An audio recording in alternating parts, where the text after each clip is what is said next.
I'm a lifetime member of the National Education Association, have been for years and years and years.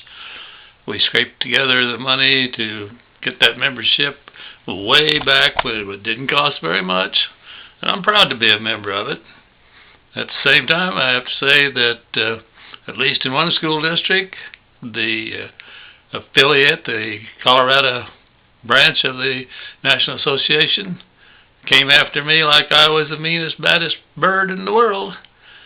But it's part of something that just happened in the late 60s that changed the whole educational scene from one of basically cooperation, but with the teachers and really the administrators too, pretty much at the mercy of the school board completely, into a situation where it then evolved to where the superintendent was aligned. He is the representative of the school board and of the community. He's their executive officer. A split that put the school board to the superintendent on one side of the fence and put the teachers and the staff on the other side, in a situation that began to separate and went on to be an adversarial relationship. Well, right as that was going into effect, Dr. Bottomley left Jefferson County and Dr. W. Dell Walker became our school superintendent. And, in my opinion, as a ex-small town superintendent, I thought he was a more effective superintendent than Dr. Bottomley.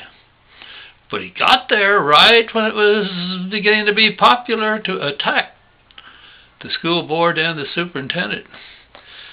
Any topic would do.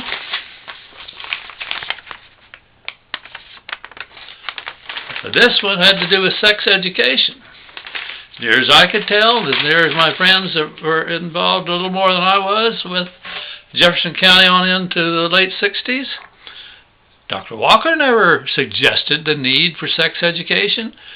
Parent groups suggested the need, and the school district, including the school board and the superintendent, said, well, maybe we ought to consider that and listen to it. And I think they appointed a committee or something, But whoa, you would have got the impression that Dr. Walker came in and said, we're going to have sex education in the schools.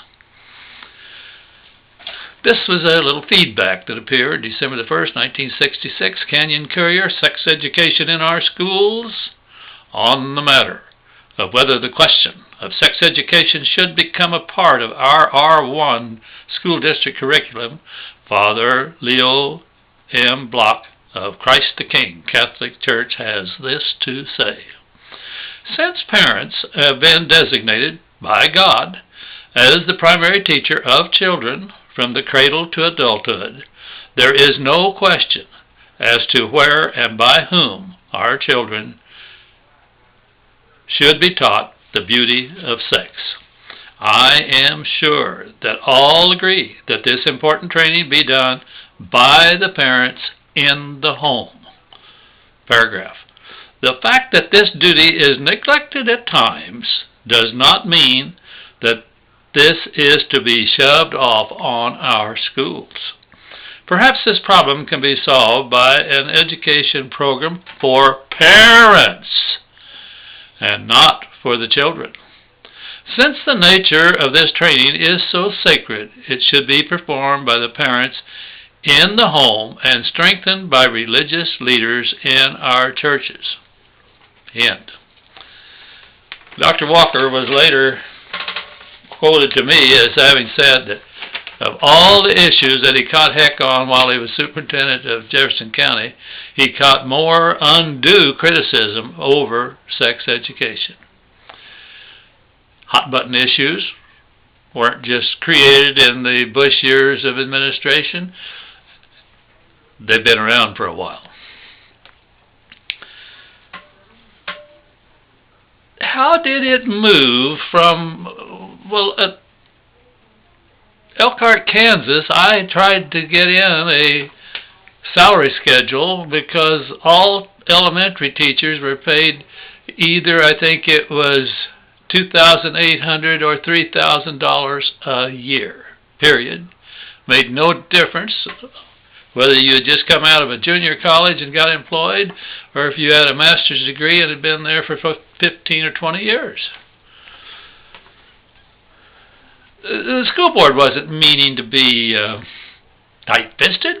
It was just the way it was in the country at that time. Their salary scale probably wasn't any more disgraceful than anybody else's.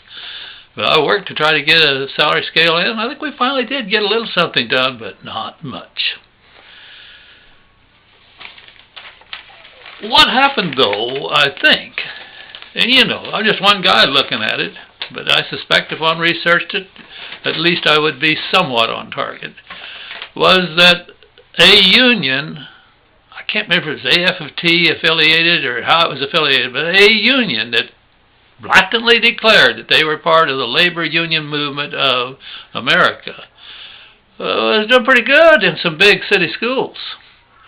And there was rumbles that maybe that would become the pattern and that the National Education Association would go by the wayside. So I think the people of power within the NEA began to say, you know, we've got to get tougher or we're going to be extinct. And it began to move more and more into a pattern of the school board and the superintendent and maybe the assistant superintendents. They're bad guys. They're the enemy. They're the ones that are keeping us teachers and staff members in general from decent salaries. We've got to do something about that. It moved in the direction of what was called adversarial negotiations for salary schedules. Not a popular idea with a great number of people in America, but it was an idea that it was its time. And it was promoted from the National Education Association with all sorts of workshops and so on, and led to some pretty bitter differences of opinion in school district after school district across the country. It's a trend that came, hasn't left, but you don't hear much about true adversarial negotiations going on in America today. I think both sides got into it, had some really bitter experiences, and then finally decided, hey, there must be a better way to reach compromise and get on down the line. And salaries have vastly improved. I've got a daughter that makes a whole lot more teaching than I ever made as a school superintendent. In fact, my son had just retired as a principal. He made way, way, way more than I ever made as a superintendent. It's an interesting world out there, and education's part of that education, that real world. Education's a part of the real world. Excuse me for getting a little confused there with my tongue.